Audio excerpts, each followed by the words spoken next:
PhD from MIT. He sees with the nur of Allah. How important? What is the strategic importance of being able to see with the internal eye? The answer comes in question 3 and question 4. Question 3 was, when will the last hour come? And the Prophet replied, and he says, the one who is being questioned has no more knowledge than the one who is questioning. So next question, please. This is with Allah. And then came question 5. What are the alamat as-sa'ah? What are the signs of the last day?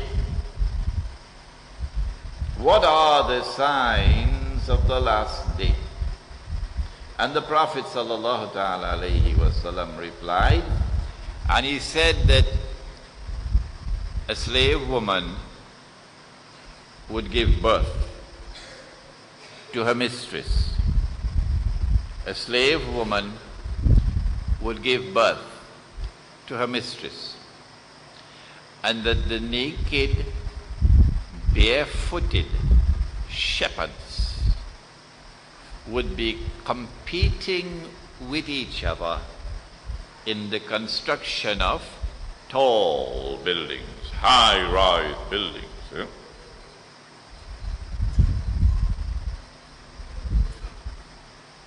A slave woman will give birth to her mistress. I don't think the PhD from MIT is going to be helpful here. No, you can't understand this with external knowledge. You need internal knowledge for this. And so Allah subhanahu wa ta'ala, in His wisdom, when the last age comes, His ayat, His signs will constantly unfold in the world. But the only ones who will be able to read, to recognize, to read and to understand those signs are the ones who can see with more than the external eye. They can also see with the internal eye. And those who cannot see with the internal eye, it doesn't matter whether you spend 12 years at Jamiatul Azhar and you came back as a big sheikh and you can quote the Quran and the Hadith and fiqh. It doesn't matter.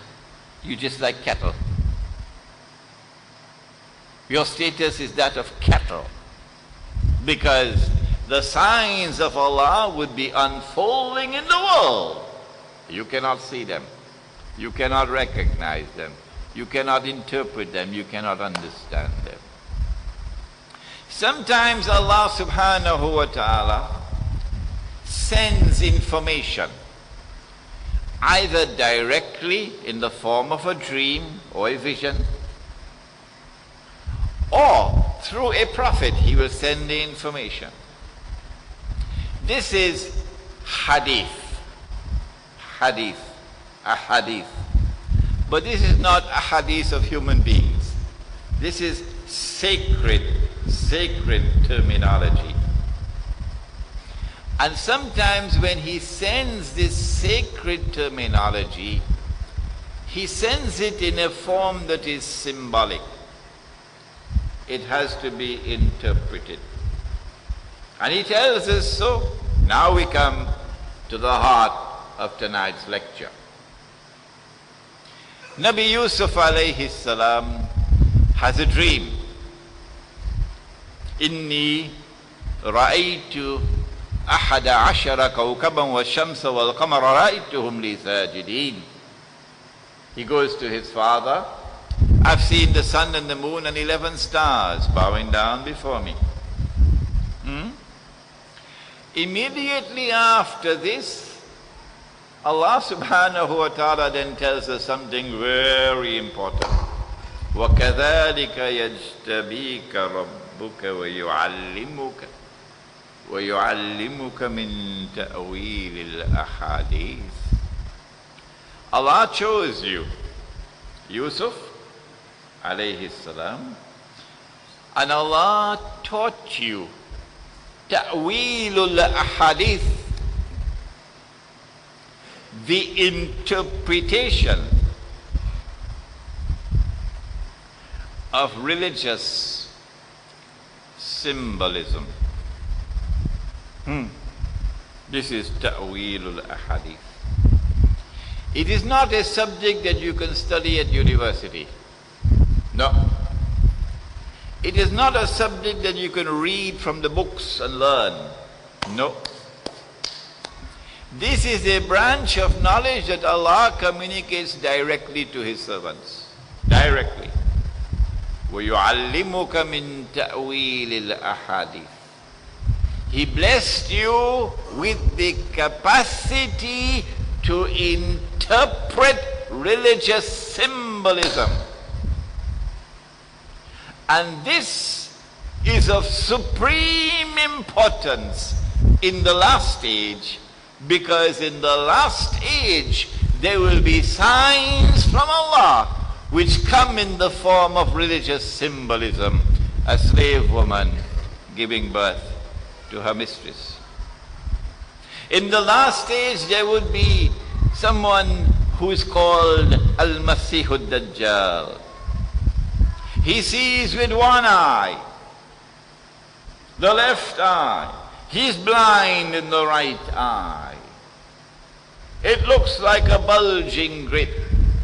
If you seek to understand this literally, then like you expect the sun to come and bow down, and the moon to come and bow down, and 11 stars to come and bow down. No.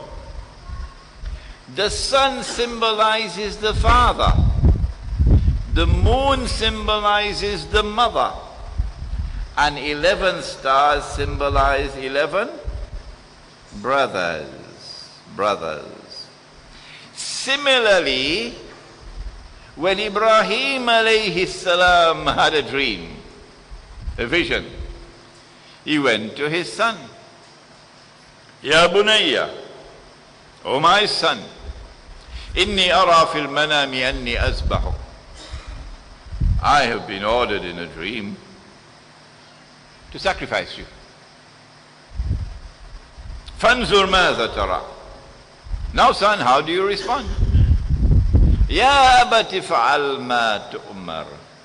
O my father, do as you have been ordered. Satajiduni insha'Allahu min as-sabirin. Both father and son understood it to be literal, but in fact it was not. It was religious symbolism. Yes. And so before he could cut the son, Allah says, no, you don't need to do that. It was never intended at all, at any time, that you should sacrifice your son that way. Never. No. This was religious symbolism.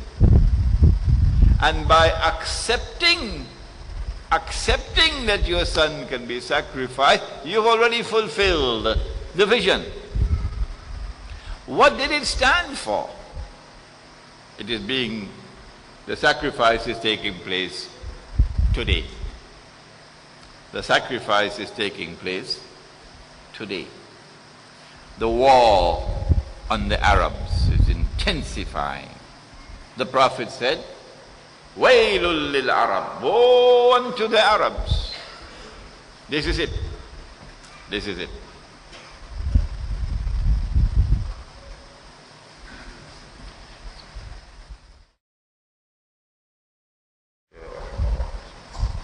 Bismillahi awwaluhu wa akhiruh.